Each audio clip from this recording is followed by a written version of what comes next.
Primary ఇద్దరు, junior ఒకరు.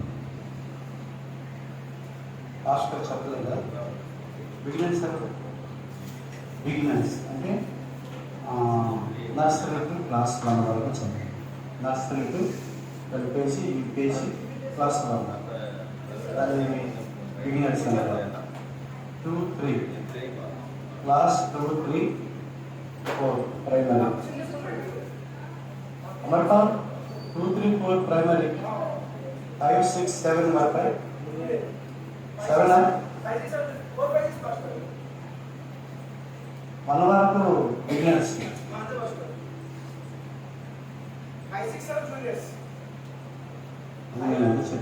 2, 3, 4 primary.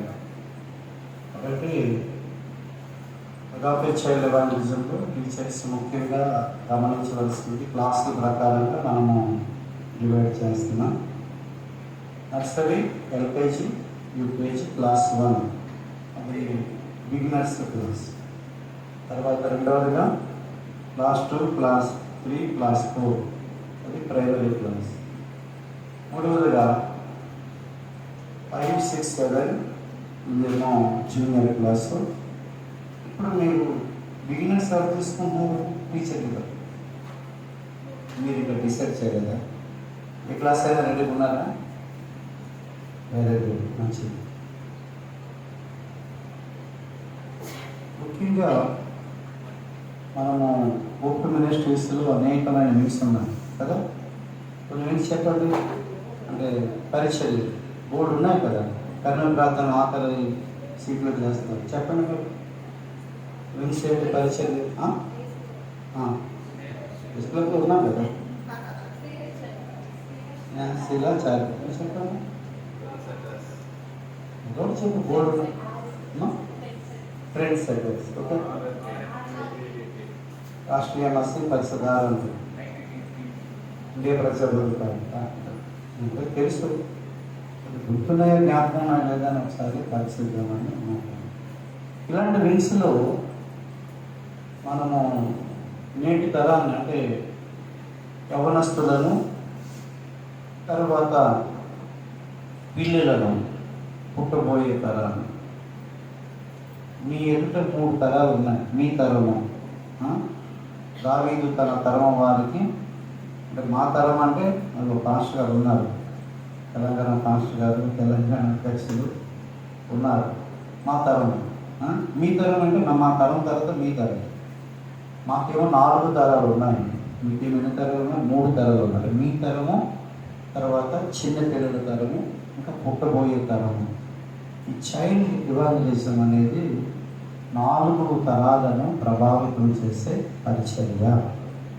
దేవుని స్తోత్రం, హల్లెలూయా. అయితే ఈ సంవత్సరం భారతదేశాన్ని, భారతదేశ స్థితిగతులను, మరి ప్రస్తుత ప్రభుత్వాలు ఎలాంటి పరిపాలన చేస్తున్నాయో ఆ పరిపాలన అంతటినీ మన ఆత్మీయ తండ్రి ప్రార్థనా గదిలోకి వెళ్ళి దేవుడి ద్వారా పొందుకొని మనకి ఇచ్చిన టైటిల్ ఏంటంటే బాల సైనికులు. ఏ టైటిల్ ఇచ్చారు? బాల సైనికులు అనే టైటిల్ ఇచ్చారు. అంటే లాస్ట్ ఇయర్ భారతదేశ భక్తులు, లాస్ట్ ఇయర్ టైటిల్ పేరు ఏంటారు? భారతదేశ భక్తులు పార్ట్ 1.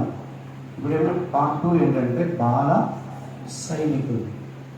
కాబట్టి సైనికులు భారతదేశానికి మరి ఆకాశంలో తిరిగేటటువంటి సైనికులు ఉన్నారు, వారిని ఎయిర్ ఫోర్స్ అంటారు. భూమి మీద మామూలుగా కాపలా కాసే సైనికులు మిలిటరీ అంటారు, ఆర్మీ అంటారు. సముద్ర తీర ప్రాంతాల్లో కాపలా కాసే సైనికులు నేవీ అంటారు. ఆర్మీ, నేవీ, తర్వాత ఎయిర్ ఫోర్స్. ఈ యొక్క భారతదేశాన్ని వీళ్ళు ఏం చేస్తున్నారు? కాపలా పగలంతా రాత్రంతా కాపలా కాస్తున్నారు. అది పెద్ద పెద్ద చదువుకొని ఉద్యోగాలు, దానికి ఎన్నో పరీక్షలు ఉన్నాయి. అలాంటి అంతకంటే గొప్ప వాళ్ళని మనం తయారు చేసేదే బాల సైనికులు. కాబట్టి వాళ్ళ చేస్తున్నటువంటి భారతదేశంలో భారతదేశాన్ని కాపాడడానికి 3 విధాల సైనికులు ఎంత అవసరమో అంతకంటే గొప్ప అవసరం బాల సైనికులు రాబోయే తరానికి తయారు చేసి పంపించడం చాలా అవసరం. దీని కొరకు 2 రోజులు 4 లెసన్లు మన ఆత్మకు అందించారు. ఎన్ని లెసన్లు ఇచ్చారు? ఈ సంవత్సరం టైటిల్ పేరు ఏం పేరు? బాల సైనికులు. దీంట్లో 4 లెసన్స్ ఉన్నాయి. క్రీస్తు సైనికుల మొదటి అర్హత. మొట్టమొదటిగా బాల సైనికులుగా మారాలంటే మొట్టమొదటి అర్హత ఏంటంటే మారు మనసు బాప్తిస్మం. అది మొదటి లెసన్. క్రీస్తు సైనికుల మొదటి అర్హత, ప్రాథమిక అర్హత, ప్రధానమైనటువంటి అర్హత ఏంటంటే మార్పు అనేటటువంటిది పిల్లల్లోనికి రావాలి. దానికి పోప్రే గారు సౌలు మార్చబడి, అంటే సౌలు పౌలుగా మారలేదు, పేరు మార్చుకున్నాడు. సౌలు తర్వాత అదేంటి పౌలు అని పేరు మార్చుకున్నాడు, కానీ బ్రతుకైతే మారిందన్నమాట. ఒకప్పుడు పౌలు చాలా నేను గొప్పవాడిని, మీరు అబ్రహాం సంతానమా? నేను అబ్రహాం సంతానం. మీరు హెబ్రీయులా? నేను హెబ్రీయుడు అని పౌలు అన్నమాట. మీరు ఇజ్రాయిలా? నేను ఇజ్రాయిల్లా. నేను బెన్యామిన్ గోత్రికుని, నాకు రోమా పౌరసత్వం ఉంది అనేటటువంటి లోపల పౌలుకి ఏముంది? ఒక నేను గొప్పవాడిని అనేటటువంటి ఆ యొక్క లోపల ఉందన్నమాట. నేను గొప్పవాడిని, అబ్రహాం సంతానం, ఇజ్రాయిల్ సంతానం, బెన్యామిన్ గోత్రికుని, అలాగనమాట, రోమా పౌరసత్వం కలిగిన వాడిని, నేను గమాలీయుల యొక్క పాదాల దగ్గర నేర్చుకున్నవాడిని, బాల్యం నుండి నేను చాలా గొప్ప భక్తుడును, ధర్మశాస్త్రంలో నేను అంధ్యుడును అని గొప్పతనం ఉంటుంది. పిల్లలు కూడా వారు కులం బట్టి గొప్పతనం, వారికి ఉన్నటువంటి ఇల్లుని బట్టి, వాళ్ళకున్న డాడీ మమ్మీకి ఉన్నటువంటి గొప్పతనం, కులము, మతము, ఇలాంటి గొప్పతనాలు కూడా చిన్నపిల్లలు మన దగ్గరికి వచ్చినప్పుడు వాళ్ళు గొప్పగా ఫీల్ అవుతారు కదా. ఆమె మంచి స్కూల్లోని నా బ్యాగ్ గొప్పది, నా స్కూల్ గొప్పది, మా టీచర్స్ గొప్పది, మా కులం గొప్పది, మా మతం గొప్పది, మా ఇల్లు గొప్పది, మా కారు గొప్పది అని ఇలా గొప్పగా ఫీల్ అవుతున్నటువంటి పిల్లలు మనసులు వెళ్ళిపోవాలి. పౌలు ఎలాగా తను అంత గొప్పగా ఫీల్ అయిన పౌలు ఒక మాట అనేసాడు. మారిపోయిన తర్వాత ఏమన్నాడు? పాపులలో నేను ప్రధానమని అన్నాడు. సరే, ముందేమన్నాడు? ఇప్పుడు చెప్పిన గొప్పతనాలు అన్నాడు. ఎప్పుడైతే యేసయ్యని దర్శించాడు, యేసయ్య దానికి ప్రత్యక్షమన్నాడు, యేసయ్య తన హృదయంలోకి వచ్చాడు, అప్పుడేమన్నాడు? అసలు భూలోకంలో ఎవరైనా పాపం ఉన్నాడంటే నెంబర్ 1 పాప ఎవరైనా అంటే నేనే పాపని అన్నాడు. పిల్లల్లో కూడా అలాంటి మార్పు రావాలని మన టీచింగ్ వాళ్ళు చేయాలి. ఆ మార్పు దాని వల్ల క్రీస్తు సైనికుల ప్రధాన అర్హత, మార్పు చెందాలి. రెండవదిగా పౌలు సౌలుగా ఉన్నప్పుడు తన సంఘాన్ని ఏం చేశాడు? హింసించాడు. సంఘాన్ని హింసించాడు, బాధ పెట్టాడు, నాశనం చేశాడు. అలాగే పిల్లలు కూడా చాలా మందిని కొట్టడం, తిట్టడం, హింసించడం, తల్లిదండ్రులను బాధ పెట్టడం, దుఃఖ పెట్టడం ఇవన్నీ జరుగుతుంది. కాబట్టి అది కూడా సౌలు ఏమయ్యాడు? తను మార్పు చెంది ఆ తర్వాత దేవుని కొరకు హింసలు పొందాడు. ఒకప్పుడు హింసకుడు ఇప్పుడు ఏమైపోయాడు? దేవుడి కొరకు తాను హింసింపబడ్డాడు. ఒకప్పుడు దూషకుడు దేవుడి కొరకు ఏమైపోయాడు? తాను దూషణ పాలైపోయాడు. ఒకప్పుడు అనేక మందిని చంపడానికి కారకుడు దేవుడి కొరకు తన ప్రాణం పెట్టడానికి సిద్ధమైపోయాడు. అంటే యేసుక్రీస్తు లోపలికి వస్తే ఎంత చేంజింగ్ ఉందో ఆ మార్పు గురించి చెప్పేటటువంటి లెసనే క్రీస్తు సైనికుల మొదటి అర్హత. ఈ షార్ట్కట్లో చెప్పేసాను. మీ అందరూ కూడా టీచర్స్ మాన్యువల్స్ ఉంటాయి. 2 పాయింట్లు చెప్పాను. క్రీస్తు సైనికుల మొదటి అర్హత ఏంటి? గొప్పతనము నుంచి ఏ స్థానానికి వచ్చేసరికి ప్రధాన పాపిని. తర్వాత హింసకుడు, దూషకుడు, బాధ పెట్టినటువంటి వారు ఎంత మారిపోయాడంటే తాను హింసింపబడ్డానికి, తాను దూషింపబడ్డానికి, తాను మరణించడానికి, తాను ప్రాణం పెట్టడానికి కూడా మారిపోయాడు. పిల్లల్లోని అంత మార్పు రావడమే అది క్రీస్తు సైనికుల యొక్క మొదటి అర్హత. వారు బాప్తిస్మం కూడా తీసుకోవాలి. చిన్న పిల్లలు బాప్తిస్మం తీసుకునేది వాళ్ళకి అర్థం అవుతుందా? అర్థం కాదు. ఒకరి గారు 4 సంవత్సరాల వయసులోనే యేసుక్రీస్తు వారు హృదయంలోకి వచ్చేసారు. 4 సంవత్సరాలు వయసు అంటే ఇప్పుడు ఏ పిల్లలు చెప్పండి? ఇప్పుడున్న పిల్లలు మన ఏజ్ ప్రకారంగా నర్సరీ, లేకపోతే వారు ఎల్కేజీ, యూకేజీ, క్లాస్ 1కి ఎన్ని సంవత్సరాలు? 4. అంటే వాళ్ళు బిగినర్స్ పిల్లలు. బిగినర్స్ ఏజ్లోనే ఊపిరి గారిని దేవుడు దర్శించి యేసే నిజమైన దేవుడు అనే అవగాహన బిగినర్స్ పిల్లలకి కలుగు చేస్తారంటే టీచర్స్ అయినా మనం అందరం కూడా చెప్పకూడదా పిల్లలకు బాప్తిస్మం గురించి? అంటే యేసుక్రీస్తుని హృదయములోనికి రా బ్రహ్మాండము. అలాగనే యేసుక్రీస్తు వచ్చినప్పుడు ఆ మార్పు ద్వారా యేసుక్రీస్తు హృదయంలోనికి రావడము, యేసు దగ్గర పాపాలను ఒప్పుకోవడము, చిన్నపిల్లలు అలా మారడమే క్రీస్తు సైనికుల యొక్క మొదటి అర్హత. వాళ్ళు ఒక ఏజ్ వచ్చిన తర్వాత బాప్తిస్మం తీసుకుంటారు, కానీ యేసు దగ్గర పాపాలు ఒప్పుకోవడము, యేసుని హృదయంలో ఆహ్వానించడమే బాప్తిస్మం తీసుకున్న దానితో సమానం. అది సిద్ధపాటు. అర్థమైంది కదా? ఇప్పుడు సీనియర్ క్లాస్ పిల్లలకేమో బాప్తిస్మం గురించి చెప్తారు, మారు మనసు పొందండి బాప్తిస్మం తీసుకుని చెప్తారు. మరి beginners class primary junior class పిల్లలకి మనం ఏం చెప్పగలం? వాళ్ళ వయసులో వాళ్ళకి అసలు బాప్తిస్మం అన్న మాట అర్థమే తెలియదు. అయినప్పటికీ ఎలా చెప్పాలి? మనం మారడమే రాబోయే కాలంలో బాప్తిస్మానికి సూచన అని చెప్పాలి. మన దేవులోనికి యేసయ్య రావడమే రాబోయే కాలానికి బాప్తిస్మానికి ఇది ఒక సూచన అని చెప్పాలి. మొదటి క్లాస్ మీకు అర్థమైందా? కాబట్టి మొదటి క్లాస్లో ఇంకో విషయం ఏంటంటే చెప్పాల్సింది 3వ పాయింట్, గొంగళ పురుగు ఏం చేసేది? అది ఎప్పుడు తినడం నడవడం తప్ప దానికి ఏం పని ఉండదు. తినడం ఇలాగా ప్రాకం. అది ఎప్పుడు అందులో నుంచి ఏమొచ్చింది? మారిన తర్వాత సీతాకోక చిలుక ఏం చేస్తుంది? ఎగురుతుంది అన్నమాట. గొంగళ పురుగు నడిచే జీవి, అందులో నుంచి వచ్చిన జీవి ఏం చేస్తుంది? ఎగురుతుంది. ఇదేమో నల్లగా ఉంటుంది, అసభ్యకరంగా ఉంటుంది, అసహ్యంగా ఉంటుంది, ముట్టుకోవడానికి ఇష్టం ఉండదు. సీతాకోక చిలుక రంగుల పరిమితి ఉంటుంది. దాన్ని పట్టుకోవడానికి, ముట్టుకోవడానికి, పరిగెత్తడానికి పట్టుకోవడం మనకి చాలా ఇష్టం. సీతాకోక చిలుక ఏం చేస్తుంది? అన్ని పువ్వుల్లో మకరందాన్ని ఏం చేస్తుంది? తేన్ని సేకరిస్తుంది. కాబట్టి అలాగ పిల్లలకి ఈ గొంగళ పురుగు గురించి, సీతాకోక గురించి చెప్పి వాళ్ళకి అర్థమయ్యే భాషలో అందులో నుంచే వస్తుంది సీతాకోక చిలుక.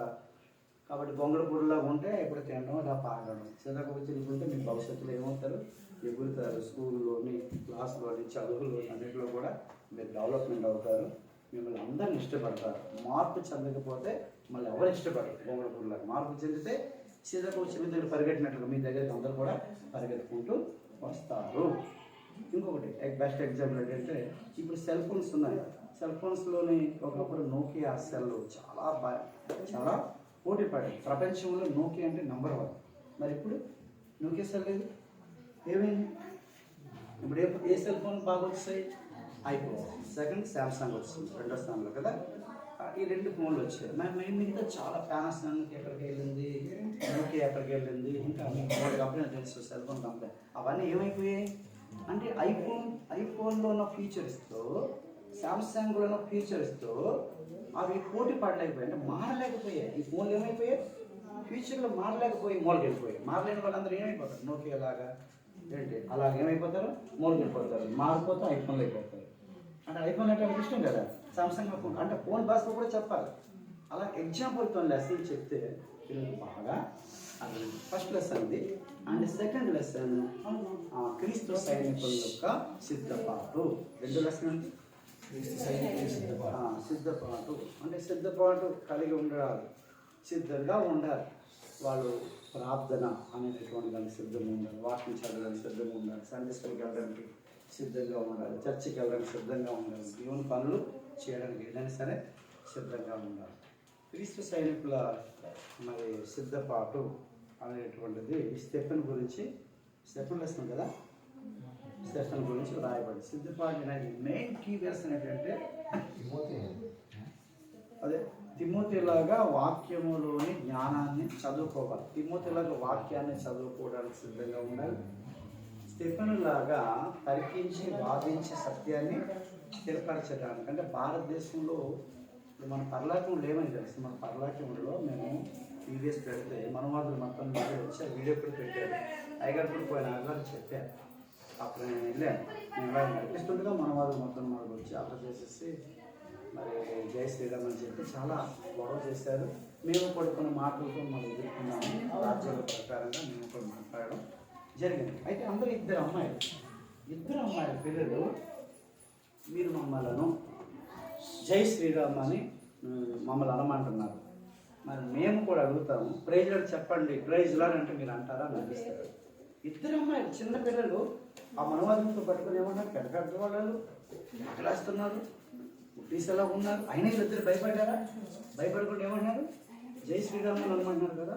ఇప్పుడు మేము ప్రైజ్ లాడని అంటే మీరు అంటారా అని అన్నారు.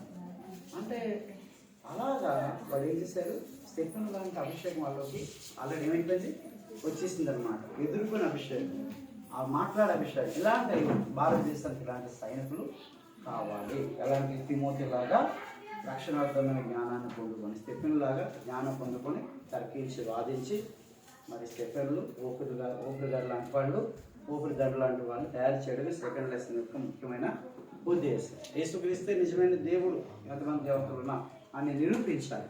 ఎన్ని బోధలున్నా అపోస్తుల బోధ నిజమైన బోధ అని నిరూపించే స్టెఫెన్లు ఊపిరిలు వీళ్ళు అయిపోవాలి. ఇది సెకండ్ లెసన్. క్రీస్తు సైనికుల మూడవ లెసన్ ఏంటంటే, క్రీస్తు సైనికుల ధైర్యం ఏంటి, రేపు చెప్పాలి, రేపు మార్నింగ్ చెప్పాలి. ధైర్యం గిద్యోను గురించి మీకు తెలుసు. గిద్యోను బలిపేటలు పాల్గొట్టేటప్పుడు గిద్యోను మీద యుద్ధం చేసినప్పుడు అక్కడ ధైర్యం చేశాడు. ధైర్యం గురించి మీరు చెప్పాలి. గిద్యోను స్టోరీ చెప్పండి. 4వ స్టోరీ క్రీస్తు సైనికుల యొక్క సంపూర్ణ భక్తి. ఏ భక్తి అంటే, పిల్లలకి సంపూర్ణ భక్తి అంటే దైవ భక్తి ప్లస్ దేశభక్తి ఇచ్చుకుంటూ సంపూర్ణ భక్తి. సంపూర్ణ భక్తి అంటే అర్థం ఏంటి, టీచర్స్ లేదు. సంపూర్ణ భక్తి అంటే దైవ భక్తి. ఈ 4 లెసన్లు ఏ భక్తి, 3 లెసన్లు దైవ భక్తి. 4వ లెసన్ ఏంటి, దేశభక్తి. డాక్టర్ బిఆర్ అంబేద్కర్ గురించి, రాజ్యాంగం గురించి, హిందూ దేశం గురించి, సింధు నాగరికత గురించి ఆ లెసన్లో ఉంటాయి. కాబట్టి భారతదేశం ఎలా పుట్టింది, సింధు నాగరికత ఎక్కడి నుంచి ప్రారంభించబడింది, ఇన్ని భాషలు, మతాలు ఎలా వచ్చాయి, దేశంలో మనం ఎలా ఉండాలి అనేటువంటిది అంబేద్కర్ లాంటి దేశభక్తి కూడా వారికి నేర్పించి 3 లెసన్లు దైవభక్తి. 4వ లెసన్ ఏంటి చెప్పాలి, దేశభక్తి ఇచ్చుకోలేని సంపూర్ణ భక్తి. అలా భక్తి కలిగితే మనం నెమ్మదిగా మనం ఎలా ఉంటాం, సుఖంగా ఉంటాం. మీరు, మీ పిల్లలు, మరి తల్లిదండ్రులు అందరూ ఎలా ఉంటారు, మనము నెమ్మదిగా సుఖముగా బ్రతుకు నిమిత్తము సంపూర్ణ భక్తి మాన్యత కలిగి అందరి కొరకు మనం ఏం చేయాలి, రాజుల అధికారుల కొరకు మనం ఏం చేయాలి, ప్రార్థన చేయాలి. అది 4వ. మీకు అర్థమైంది కదా. మిగతాదంతా కూడా మీరు టీచర్ మాన్యువల్ చూస్తే అర్థమవుతుంది. మంచిది. ఆ రీతిగా మరి బిగినర్స్ ఎవరు, 2 బిగినర్స్ అండ్ 2 ప్రైమరీ, 1 జూనియర్. చిన్న ప్రార్థన చేసుకుంటా. ప్రేమ కలిగిన తండ్రి, నీకు వందనాలు చెల్లిస్తా. మరి పిల్లలకి చెప్పక ముందు టీచర్స్ షార్ట్కట్లో మీరు మాకు బోధించి, ఇంకా అంతకంటే అధికమైన అభిషేకములో టీచర్స్ అందరు పిల్లలకు బోధించినట్లుగా సహాయించి, ఏసైనా ప్రార్థనలు నిర్వహించినాము.